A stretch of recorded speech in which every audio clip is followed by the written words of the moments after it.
One of my favorite Disney Plus shows is Loki. It's a truly fascinating look at time travel, predetermined events, and controlling your own destiny. And now I'm going to give you a major, if not very simplified, spoiler if you haven't seen it.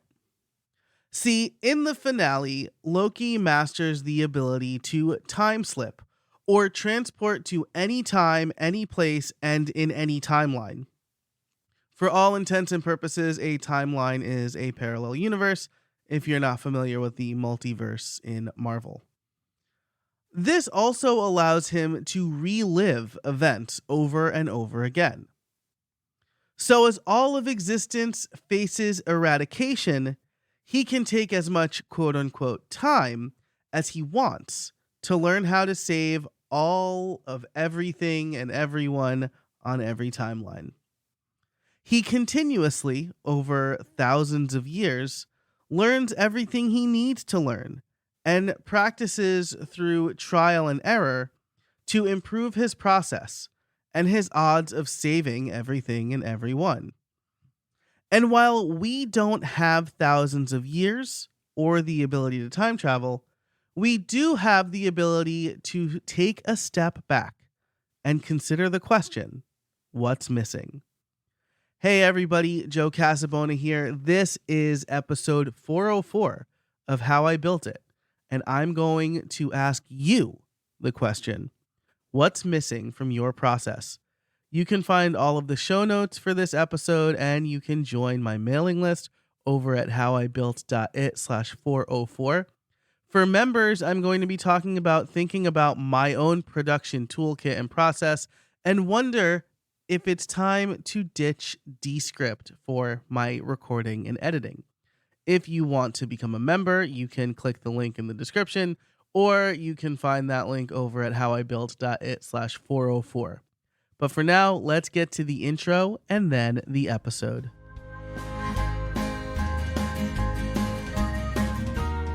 Hey everybody, and welcome to How I Built It, the podcast that helps busy solopreneurs and creators grow their business without spending too much time on it. I'm your host, Joe Casabona, and each week I bring you interviews and case studies on how to build a better business through smarter processes, time management, and effective content creation. It's like getting free coaching calls from successful solopreneurs. By the end of each episode, you'll have 1 to 3 takeaways you can implement today to stop spending time in your business and more time on your business or with your friends, your family, reading, or however you choose to spend your free time. Okay, so back in November, I asked this question of my members. When do you burn it all down and start over? In the members portion of this, I discuss my current and future toolset for recording, editing, and transcription, and I can't help but wonder if I'm just a chronic app switcher, I am, or if I'm looking to legitimately improve my processes. Here's what I said back in November.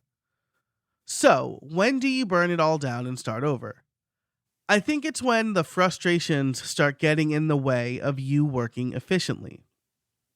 If what you have is working and you can continue to afford the tools you use, leave them be. But if your processes suddenly start fighting you, or there's a consolidation of tools like with Descript and Squadcast, you should consider changing. So that's again what I said back in November. But that's not the whole story. That's the burn it all down story. Reviewing your process is a bit different, and it's something that you should do more often than every couple of years or so. In the show Loki could have continuously gone back to a happier time, relive that until it gets bad, and go back. He was living outside of time, as they put it in the show. But he was burdened with glorious purpose. I am Loki of Asgard, and I am burdened with glorious purpose. In Groundhog Day, Bill Murray's character, Phil Connors, which, by the way, I just realized that That's like an homage to Puxatawny Phil, and then I'm assuming John Connors from Terminator. Anyway, in Groundhog's Day, Bill Murray's character, Phil Connors, is stuck on the same day. And after realizing selfishness and hedonism isn't the way, he uses the time to improve himself until, spoiler alert, he breaks the cycle. In both instances, the characters took a step back, looked at what needs to be fixed, and solved their problems. So let's talk about reviewing your processes, but first, let's take a break to hear from our sponsors. Look, when you have an online-based business, speed and reliability are the most important aspects of a service. Not far behind that is actually owning the website that your business relies on.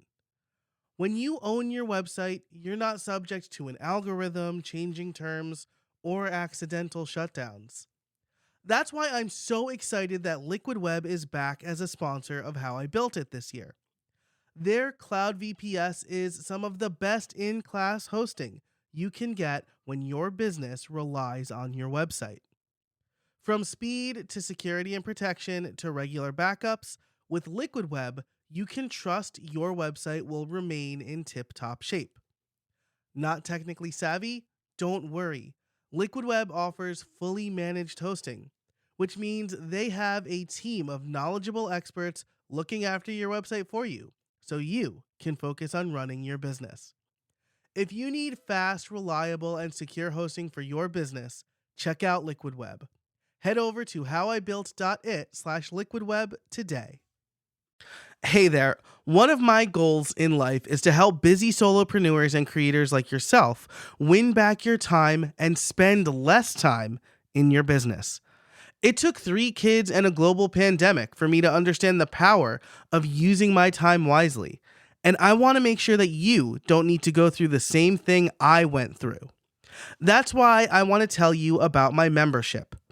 If you want more insights into how creators build their businesses, more automation tutorials and templates, and even more great content, you should become a member.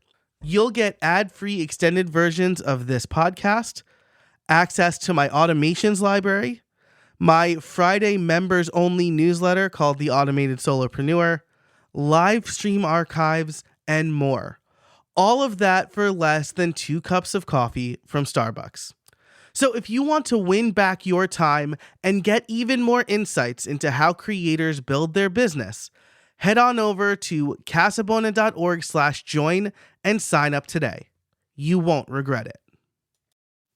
Okay, so let's look at reviewing your processes. Bringing this point back to reality, how many times have you ignored something until it got truly painful to experience? A light bulb that flickers, an ache in your foot, having to comb through your email to find that contract you sent one time so you can make a copy of it to send to a new client. It's easy to view these fixes as inconvenient. You're taking time away from what you're trying to do, after all. But you find that the fix, changing the light bulb, visiting the doctor, saving that contract in an easily accessible folder, is actually much easier and could end up saving you time and/or frustration. The same thing goes for your work, making a video, writing, creating a podcast episode. You're so caught up in the actual creating that you don't feel you have the time to step back and evaluate. Does that sound familiar to any of you? But my friend, doing this exact thing, taking a step back and evaluating your process, this has the potential to unlock or properly reallocate hours of your time. So how do you do it?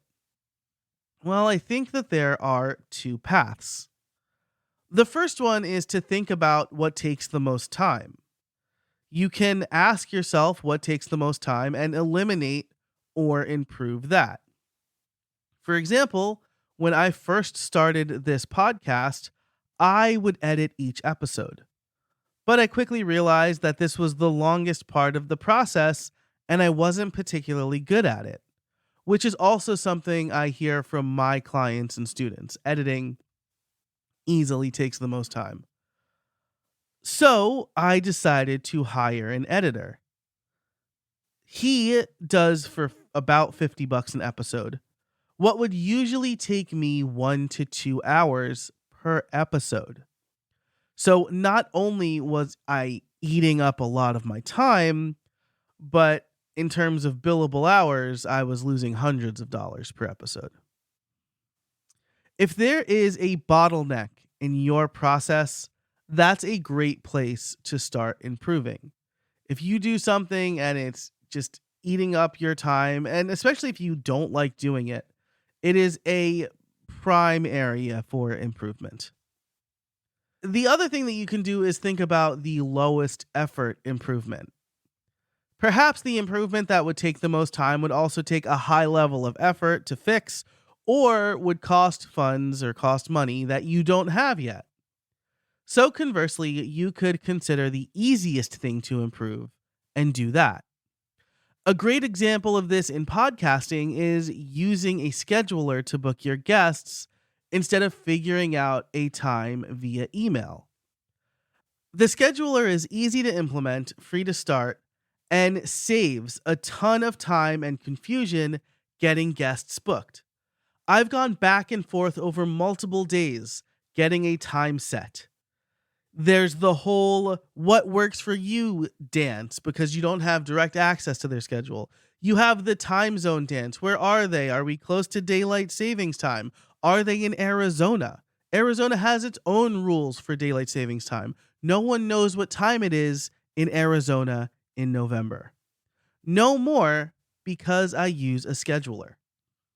And the great thing about this approach is because you're looking at low effort improvements, it allows for quick wins without monumental process shifts. You can make a change here and a change there, and over time, those will compound. Now, I know I said that there were two ways, but there's actually another way to think about improving your process. And I suspect that the cold open and the title of this episode betrayed what I'm about to say. It's to ask what's missing. This is the most open-ended question, and it could yield a bunch of answers. You could find what's missing is an extra step that makes your content more popular. For example, I started publishing my articles on Substack as well as my personal blog this year because I have a suspicion that thanks to Substack's discovery engine, more people will find my work. You could also find what's missing is an automated reminder to follow up with leads so they don't fall through the cracks. Around the holidays, I forgot to follow up with certain people because I moved systems and I realized that I was missing those reminders. And so I fixed that, and now I know exactly when I need to follow up with everybody. Maybe what's missing is an assistant or a coach. When I'm looking to improve my process, I like to start with the question, what's missing? Because it allows me and my coaching clients, who I do this exercise with as well, to think bigger picture about the overall process, moving through each step and wondering if there's something better that we can do here. Usually when I sit down with a coaching client for the first time, I ask them to tell me everything that they do when they publish a single episode of their podcast. They go through it and they say, okay, but what's missing? What do you do before you book the guest?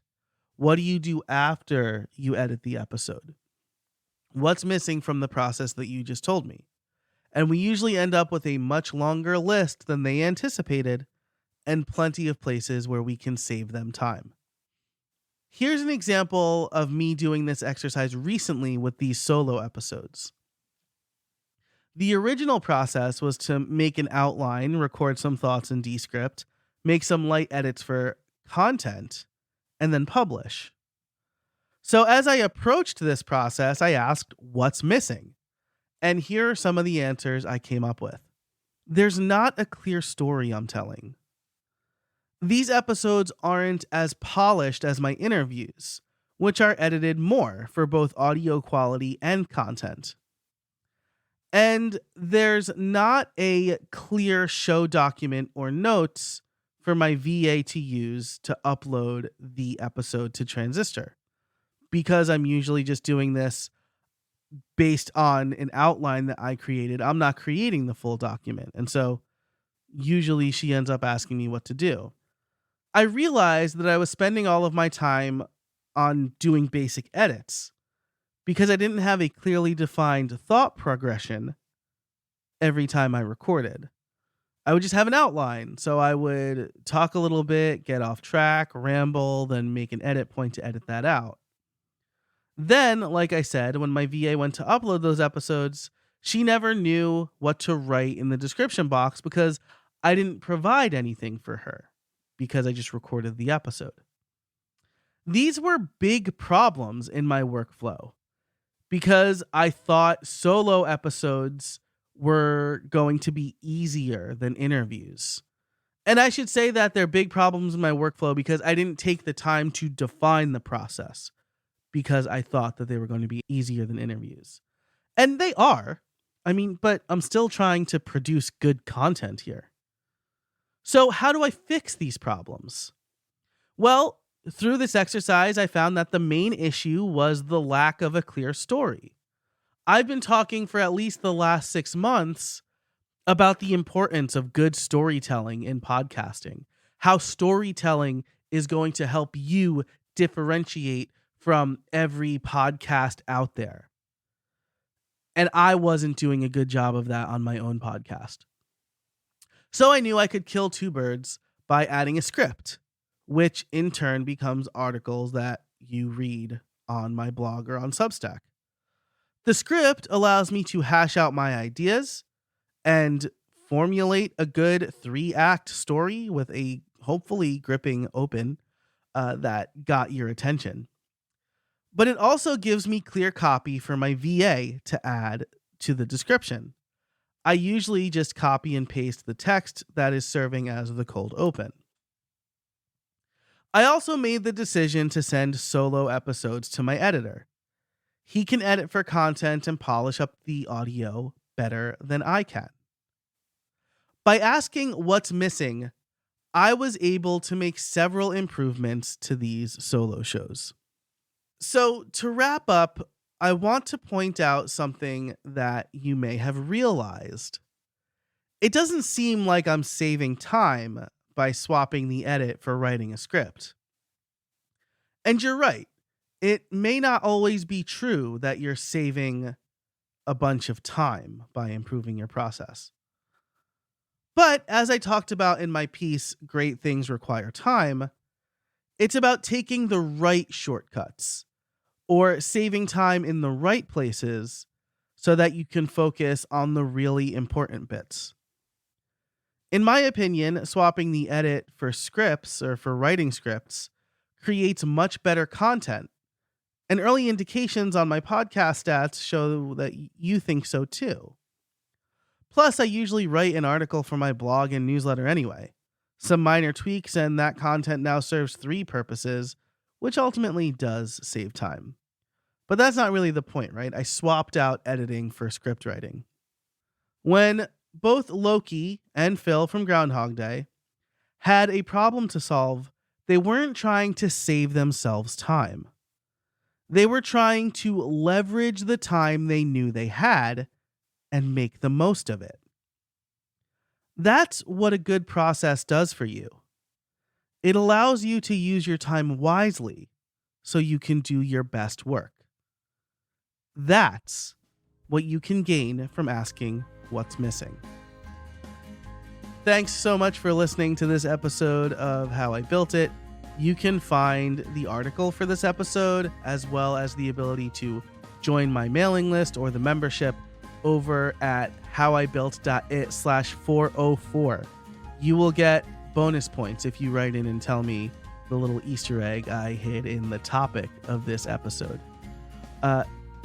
Now, if you do join the membership, members will hear the extended version, the ad-free extended version, where I'm thinking about my podcast production toolkit, and I kind of think out loud about if it's time to ditch Descript, which has been an integral part of my process, but I have some reasons that I'll explore in the members-only episode. Thanks so much for listening. Thanks to our sponsors. And until next time, get out there and build something.